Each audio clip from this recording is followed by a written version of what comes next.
Good morning. Thursday. Here we are. Good morning, Deb and Dora. Um, so, just a regular day. Kind of cold, but I don't think, well, I don't know. I don't think it's going to be as cold as yesterday. Yesterday was kind of maybe it is going to be. I don't know. It's kind of a shock, right? After all of this. Um, my husband was trying to walk the dog in shorts and he came back really cold and was real surprised by that. But I think we're just not ready for it. So um, it seems, doubly cold. Um, but yeah, I guess it's going to be not so bad. And then, the weekend, I keep saying that, right? The weekend is supposed to be in the 60s. I'm going to keep saying that even in December. We'll see what happens, actually. Um, yeah, it's been a strange kind of year, but I still have everything outside to work on my porch, so I'm still hopeful. We're gonna have a full week or so of really cold weather before I pack everything in for the year. It's tough because once it's packed away, it's hard to get it back out. Um, I didn't. I finished up last winter and then kind of just skipped the spring and most of the summer and didn't get started again till fall. So I don't know. We'll see. Um,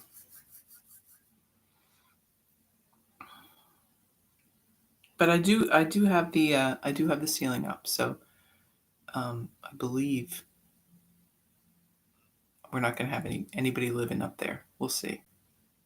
Good morning, Ruth. Um,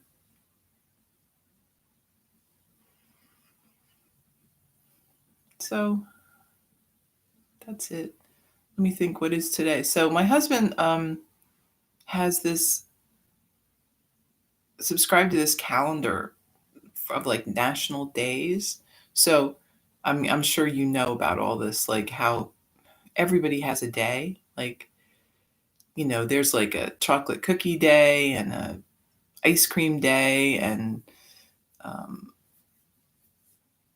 you know, I mean more well-known things and then also just completely obscure things. And they're all piled up on, sort of the same day. Um, so so he came to tell me last night that he really didn't expect me to do anything special for National Men's Day, which is today apparently. Um, that he would understand if I wasn't gonna make a big fuss. And I said, well, that's great because I didn't even know it was, and even if I did, I don't know what I would do because I don't remember him making fuss on National Women's Day, so I don't feel inclined to do so. But when we looked online. Well, we asked Google actually to tell us um, what else was on National, November 19th, and it's also National Toilet Day. Which I thought was very funny. And I was laughing really hard until my husband pointed out that that made sense because toilets were not only uh, key to health and hygiene, but also, a foundation of a nice society. So just like men, toilets are indispensable. Um, and I agreed with him. And I also pointed out he does all the plumbing. He does the plumbing and electric here. So that's fine. He can have that day. Um, so I think that's fun. Like I have, and I think I'm going to try to get they make calendars, like wall calendars with all of these days on them. I think I'm going to try to order one this year. um, because I think it's great, especially when things are not as exciting. We don't have as many events going on. The days are a little smaller. It's important to have little things to kind of look forward to, right? Kind of little bits of information. Um, and those things are kind of fun, right? You can kind of look forward to them. Um, and I have been known to make cake on National Cake Day, or buy donuts on National Donut Day, because why not? It's as good a reason as any. And it's a way of, making the day something. And when you have stretches where your days don't really count for that much, they feel like they don't count for that much, right? There's no real um, rhyme or reason to what's going on. You don't have a lot of things scheduled. Every day seems much like any other day. It's nice to have something to differentiate them from. So um, that's that was my funny story of the day. All right. So let's talk about. Um,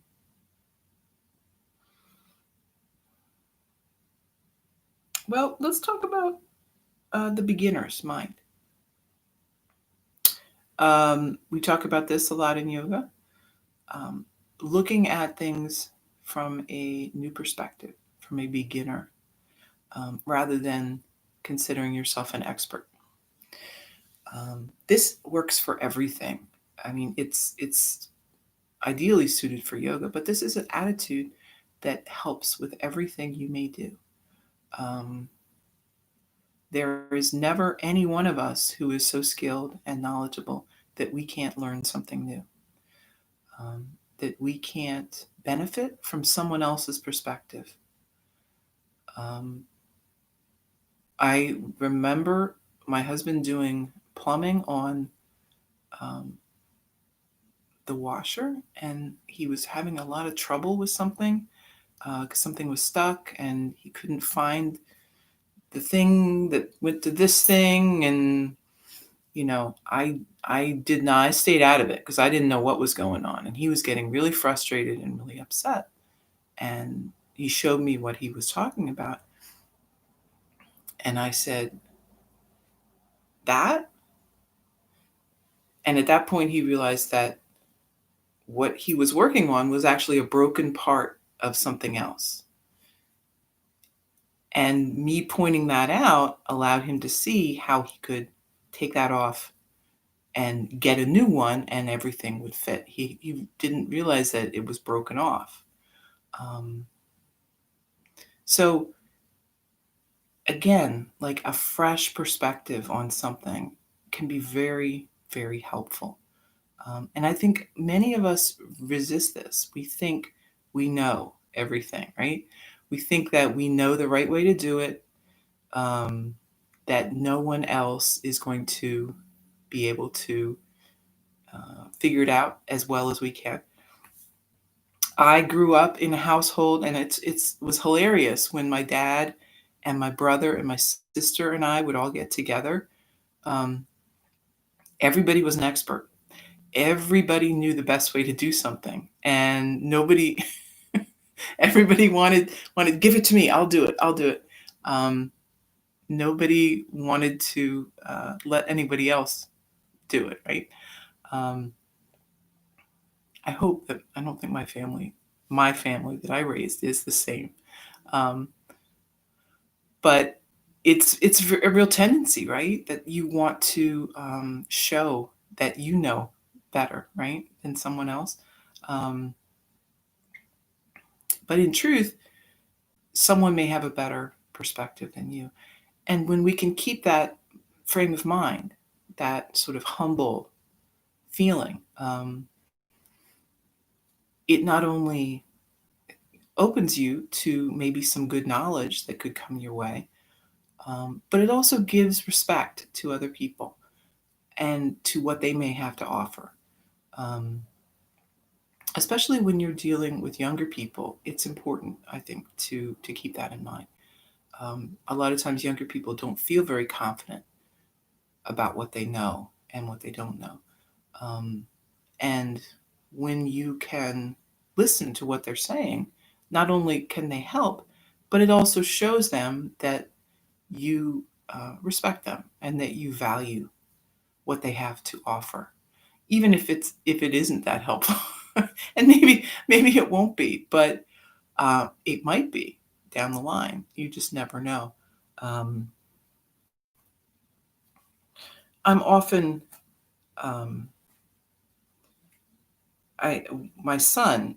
I often cook with my son, and he just finished his cooking certificate from Del Tech, and he's learned a lot of sort of food safety and things like that.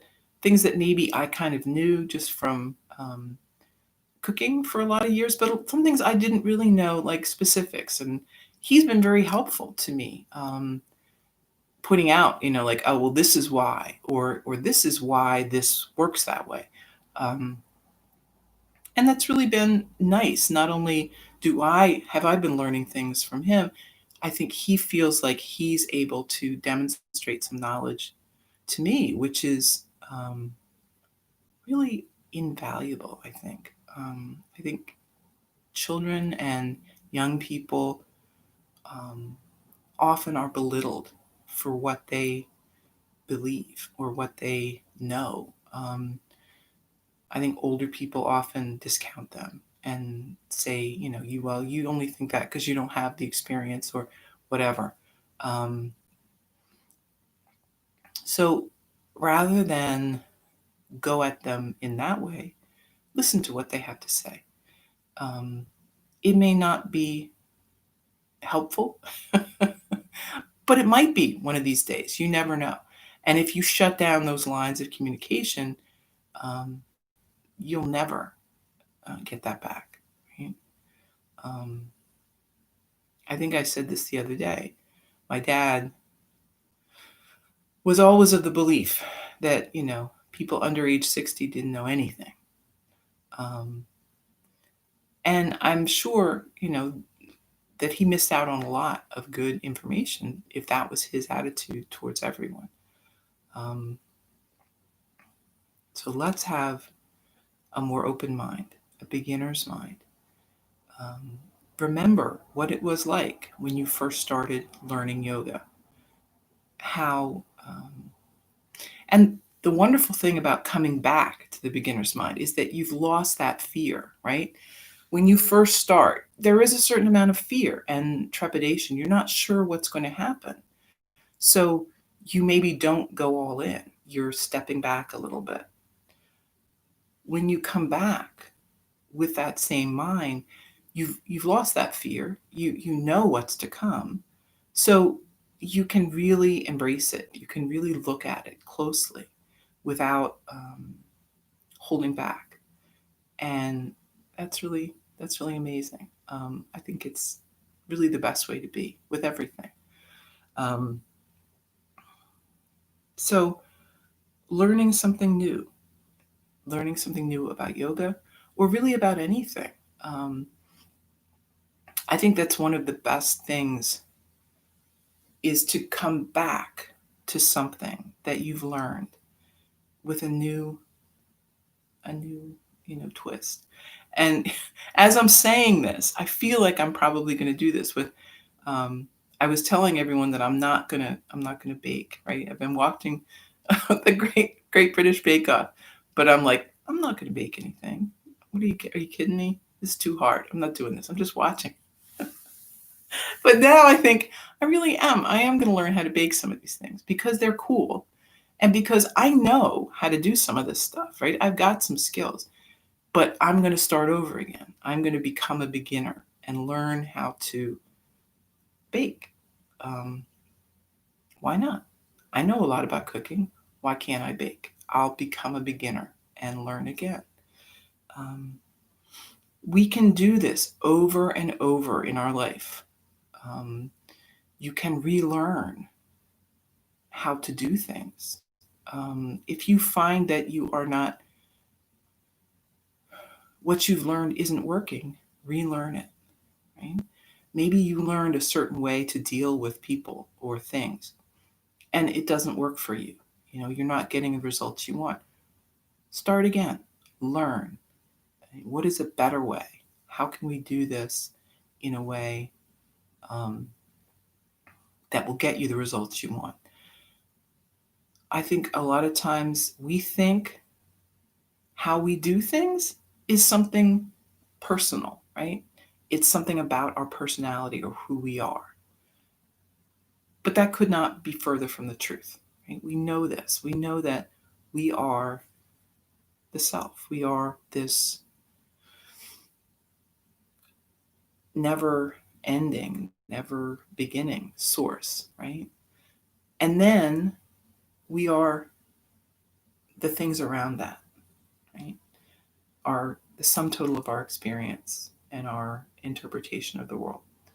That is, I guess, if you want to call personality, that's sort of where that comes from. And that can change, right? That is not eternal. It is based on our experiences. So if we choose different experiences, if we go down a different path, our personality, what we consider our personality, is going to change as well. We are going to have a different set of beliefs. We're going to have a different viewpoint. This is normal, right? You'll change. We're going to change. And trying not to change is a source of big problems for us down the line. Be open to that. And embrace it, really. I mean, that's how it is. I have seen my dad, and so I always use my dad as an example. My mom passed away when I was very young, so I can't, well, I wasn't very young. I was 20. I can't really use her as an example because she was much the same.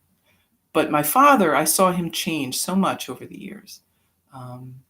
Just, you know, as he grew and different things were happening in his life and things evolved. So he's sort of my example um, of what happens, right? And I remember being so amazed, like, how is this the same guy? This is not the same guy I grew up with, right? He was really strict, hard guy, difficult to get along with, just, and in his later years, he was very different indeed. Um, so we can change.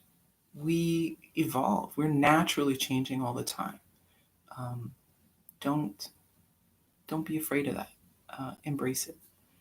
And if we're doing good things, we're going to change to the good, right? So that's good. All you got to do is keep on the path. keep doing the things you know you're right, or you know that are right, and that's going to kind of reflect on you and change how you feel and um, who you are in that sense, like your outer persona, I guess. All right. So be a beginner all the time, every time, anytime. Start over, and don't be afraid to start over. The great thing is, right, the older you get, the smarter you are, the more experienced you are. So you're never really starting over from scratch. You've got this whole, history of expertise and experience and knowledge behind you. So when you start something, you're not starting from scratch. Okay, one more example. When I was my mom and my grandmother, my aunt, everybody knitted. They knit and they did these beautiful sweaters with the in the 60s and the 70s, these colorful yoke sweaters were so popular. My mom made them, and everybody was, it was great. It was just amazing.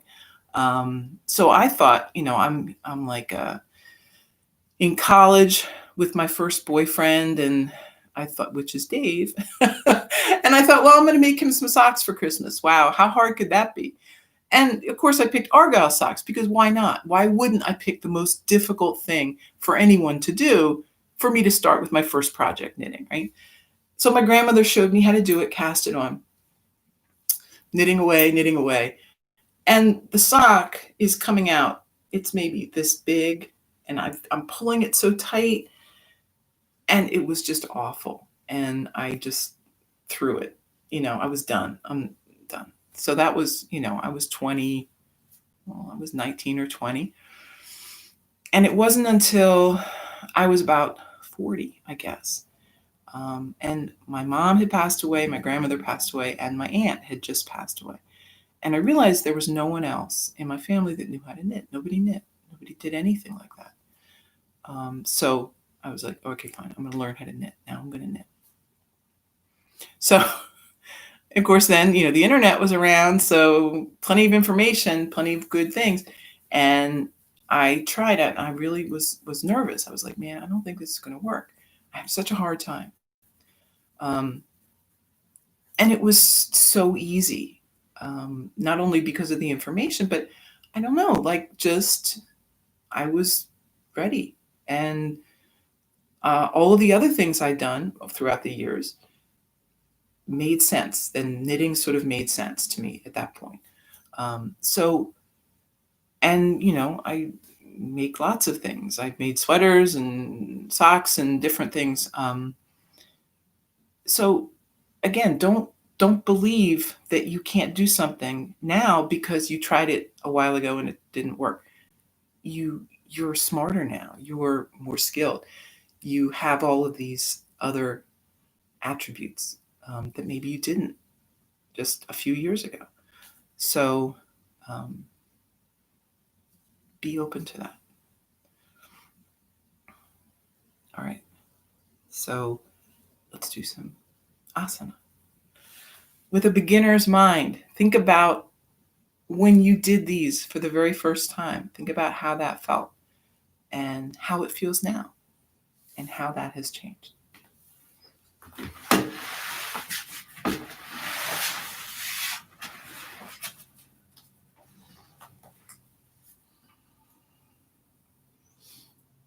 Sitting up tall. Some deep breaths. Relax the shoulders.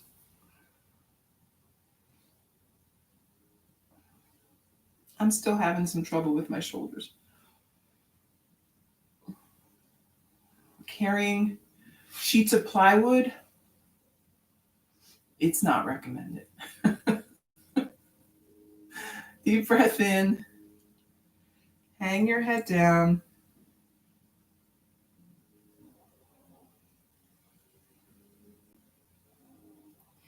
And then moving around. Big circles.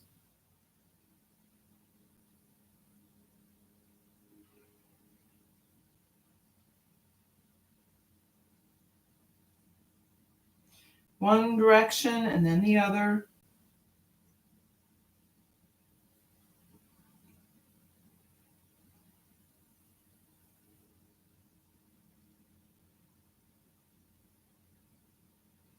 Back to center. Lean forward. And move around.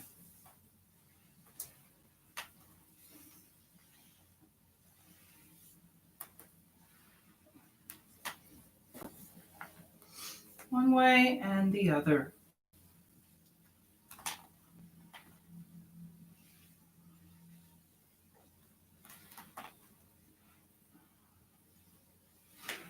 Back up to your seat, arms wide. Take a deep breath, and then on the exhale, hands come together. Inhale. Exhale. Inhale. And exhale. Interlace the fingers. Lift your hands. We're gazing up. And then bring the arms down by your side. Inhale, lift. And lower. Lift. And lower. Once more. Lifting up. And then right arm by your side. Reach across the left.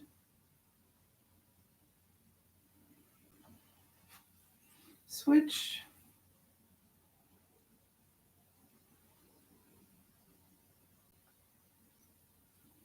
Coming back up. Lift the shoulders. Roll back.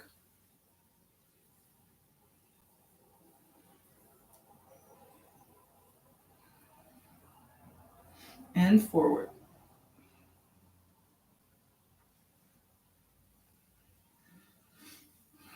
Right hand on left knee, left arm behind you, sit up tall and twist.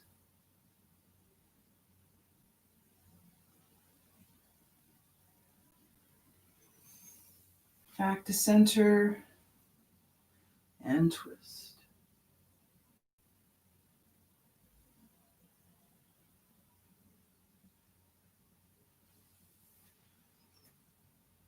And back to center. Tabletop.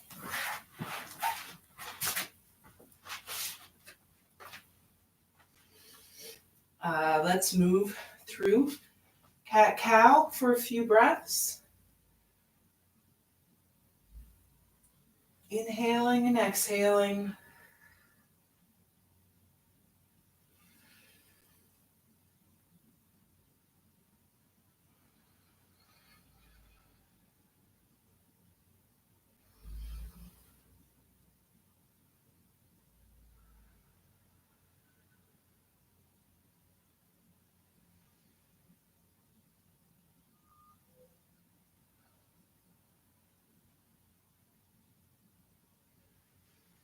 And then sitting back on the heels.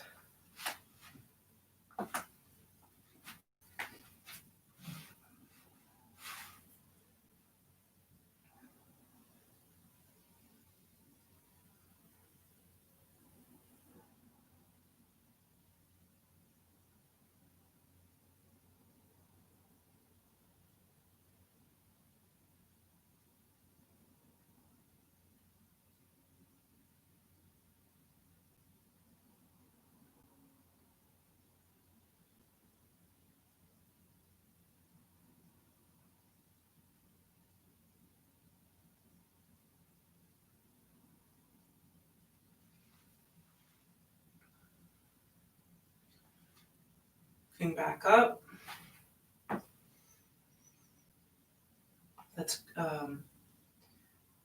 do a little more cat-cow. Loosening up.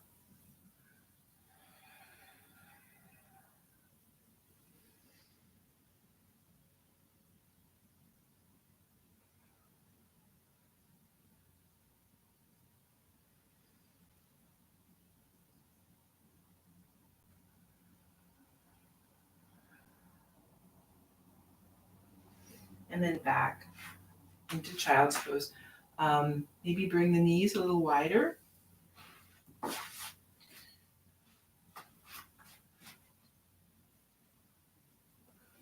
And you can rest your head on the mat or stack your fists so you can rest the head.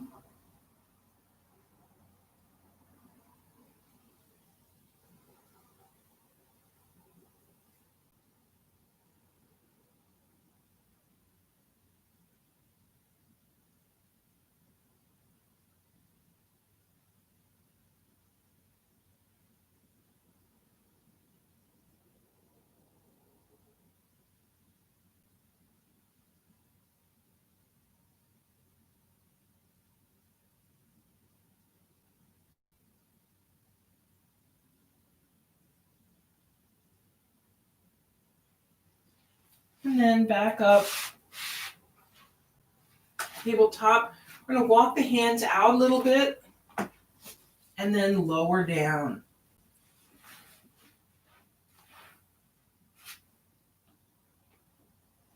Head turns to the side, arms by your side. Breathe.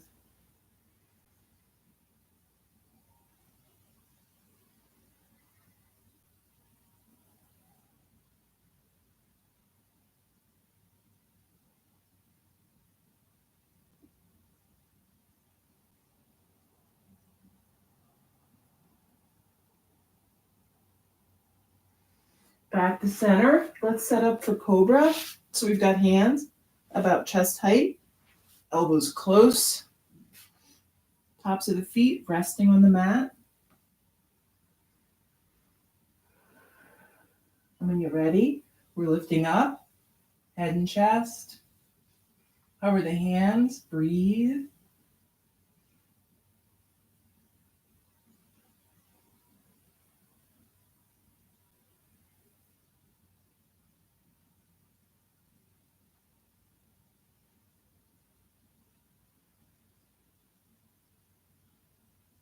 And lower down. Head turns, opposite side. So whichever way you went before, we're going to go the other way.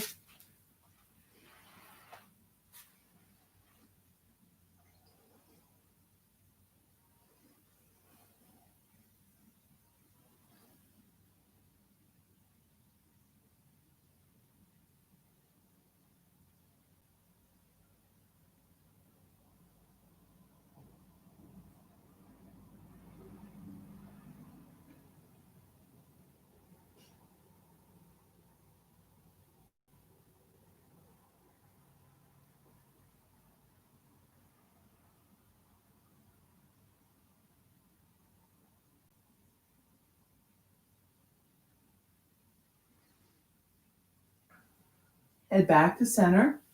Keep the arms by your side. Hands are resting on the mat.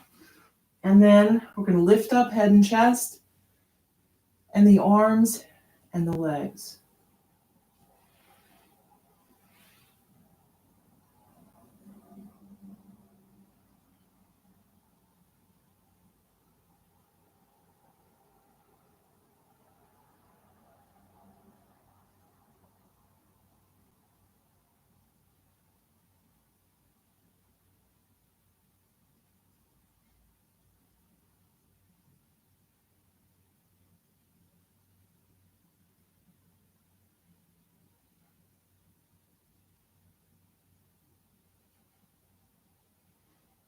And lowering back down, bring the arms out in front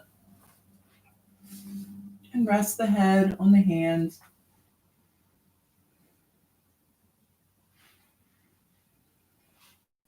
Maybe toes in, heels out with the feet.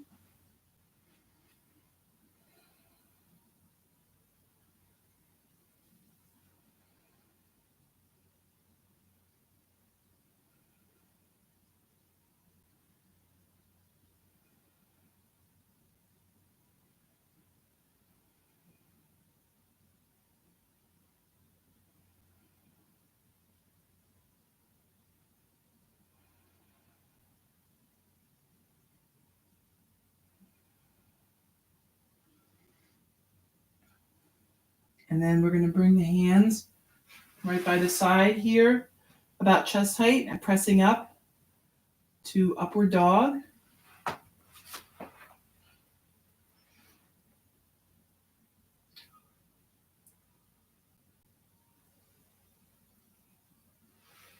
And moving back into child's pose.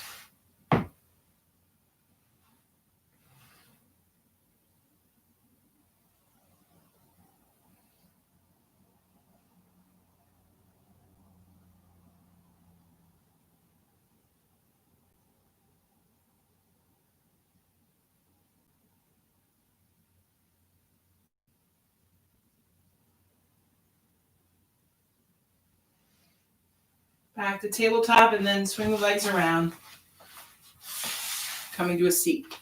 So there's one downside of not having music is that there's nothing to cover up all of the cracking of my joints and everything else that happens when I'm moving through the poses. So yeah, sometimes, that happens a lot. And as long as you're not experiencing any pain with it, it's nothing to worry about. Some people's joints are just more noisy than others. Mine are noisy. So sitting up tall, we're folding forward.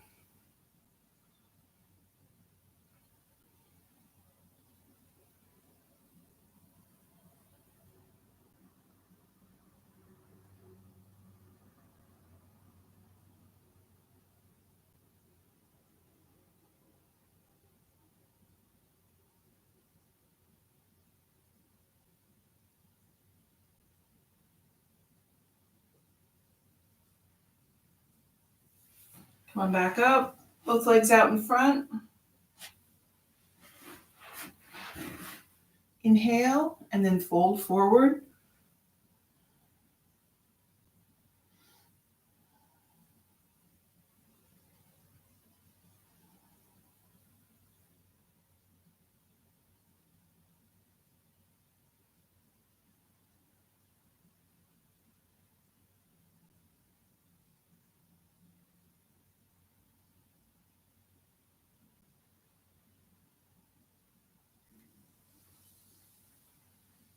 And back up, let's point and flex the feet.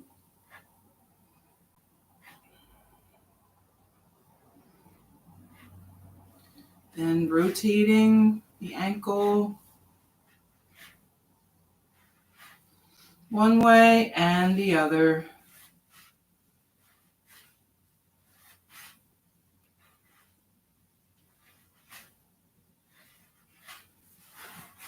Bring the legs wide. Sitting up tall here, take a deep breath. And then moving forward, walk the hands out here or down the legs.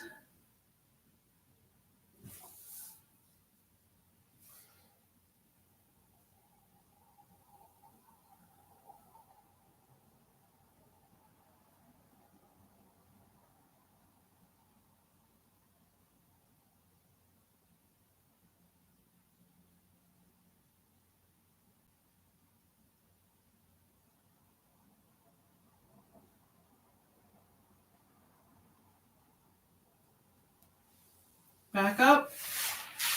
Legs closer here. Lean forward.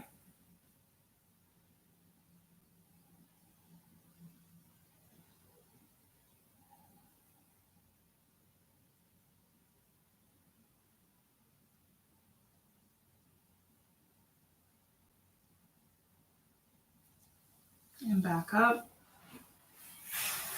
Bend your knee. We're going to bring it in close to the thigh. Turning to face this left leg. Inhale. And fold on the exhale.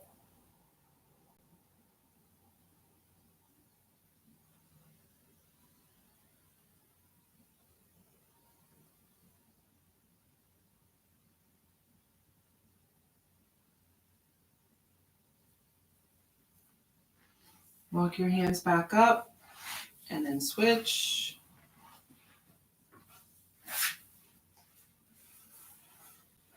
Turning to face that right leg. Deep breath in, fold forward.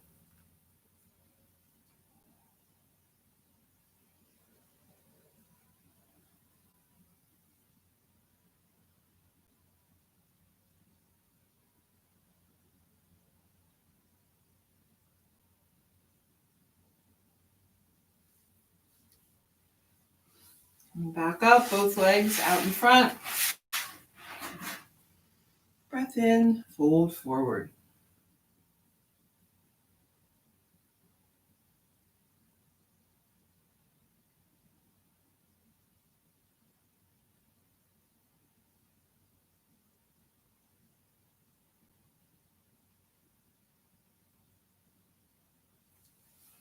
And then we're back up, bend the knees, soles of the feet to the mat. Lowering down.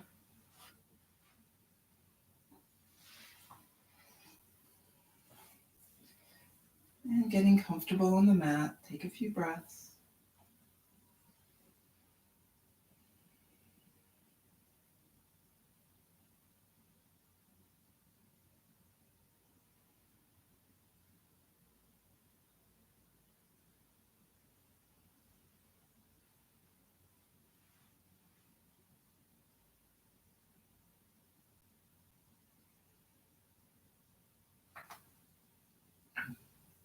Bending the right knee.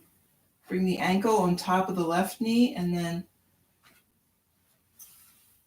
whatever works for you here, or your supine pigeon.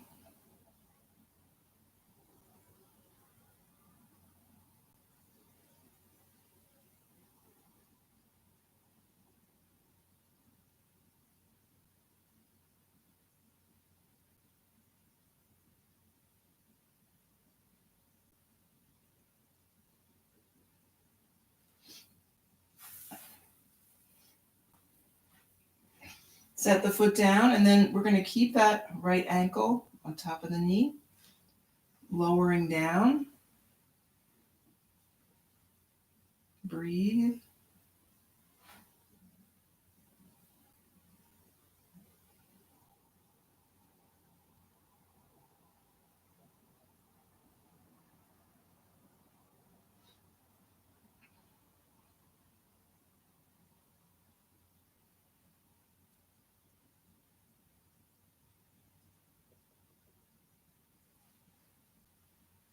Moving back up, switch.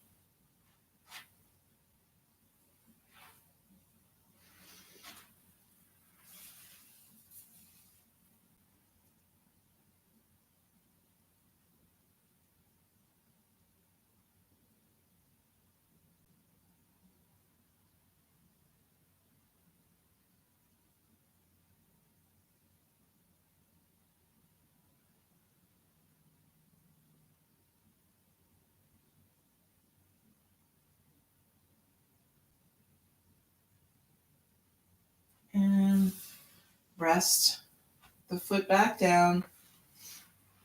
And we're going to lower, I get over here, and then lower down to the right.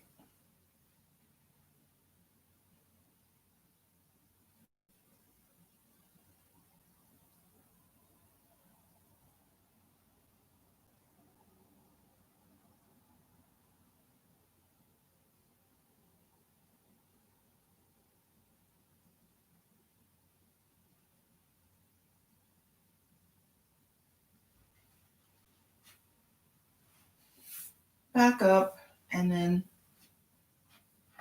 both feet to the mat. We're going to do regular bridge and supported bridge. So we've got hands by the side, pressing down with the feet and the hands. We're lifting up.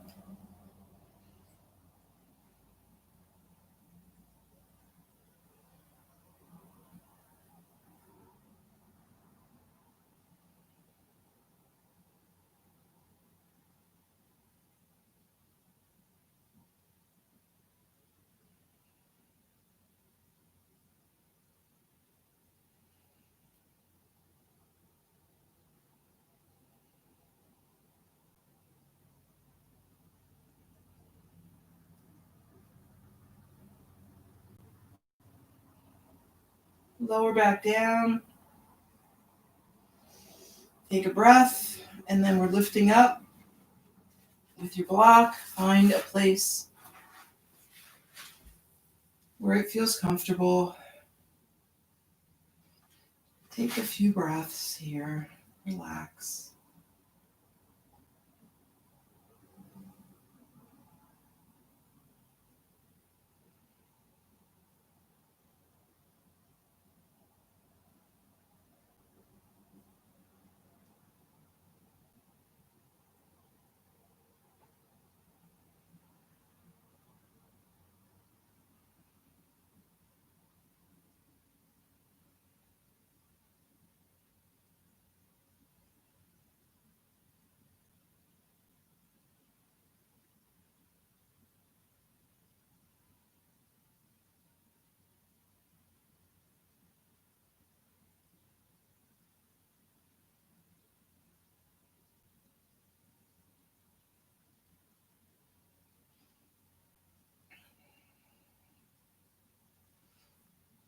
And then lifting up, remove your block.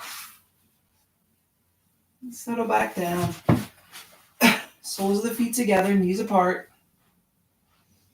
Relax and breathe.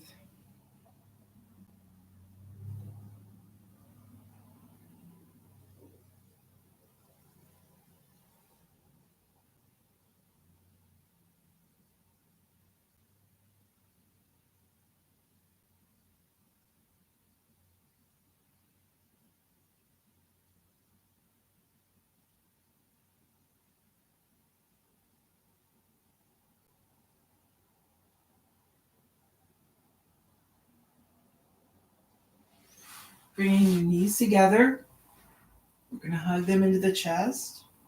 Rock a little side to side.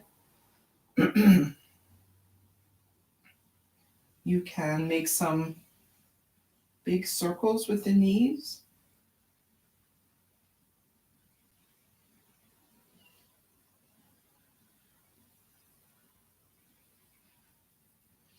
Moving in one direction and then the other.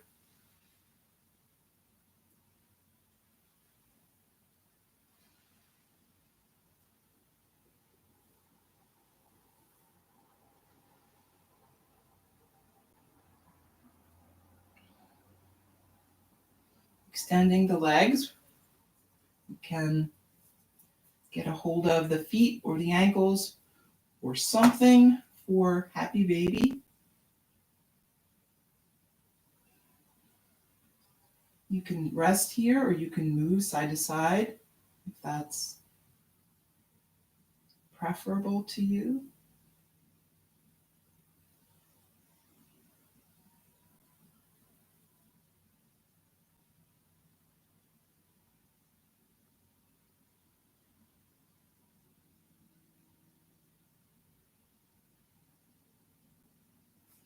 And then release. Feet, extend the legs.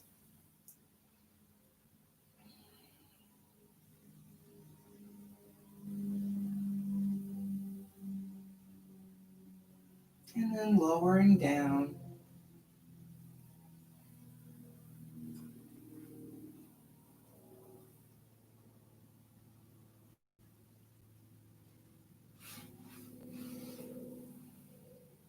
Finding a comfortable place on the mat.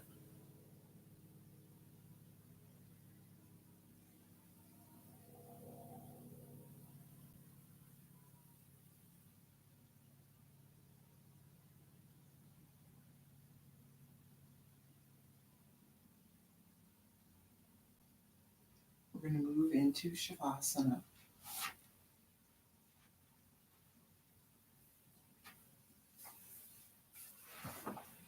So keeping that focus on the breath, on the sensations in the body.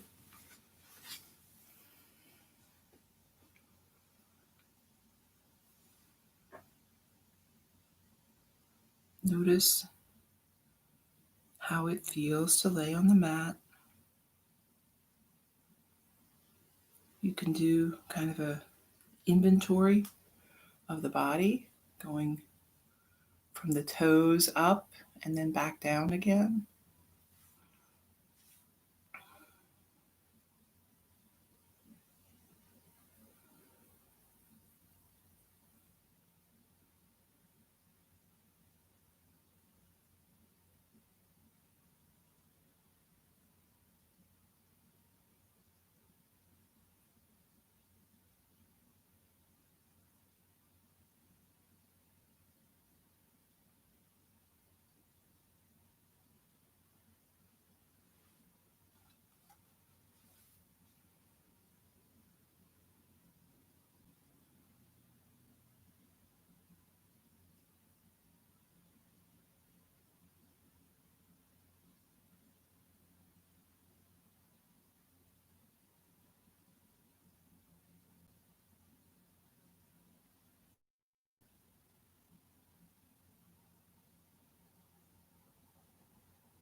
When you're ready, moving again.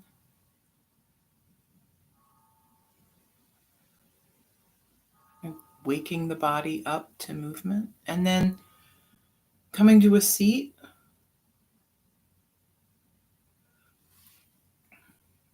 We'll bring hands together, breath in and out.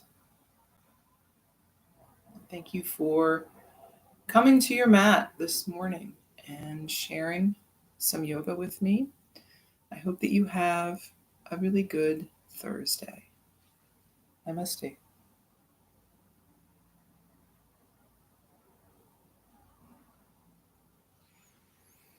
Great. Okay. Meditation. 5 minutes of meditation. So remember when you first started doing this, right? Probably felt weird. Probably was kind of uncomfortable. You weren't really sure what you were supposed to be doing. You may still not be quite sure what you're supposed to be doing. That's okay. You're just sitting. That's it. That's all you're doing. Trying to keep the focus here and not off somewhere else. That's it. All right. 5 minutes.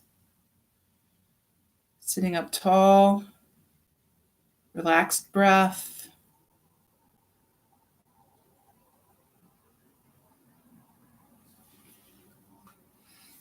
Quiet focus.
back to awareness, back to regular life.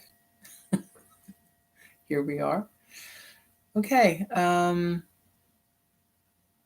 that's it for today, and I'll be back tomorrow.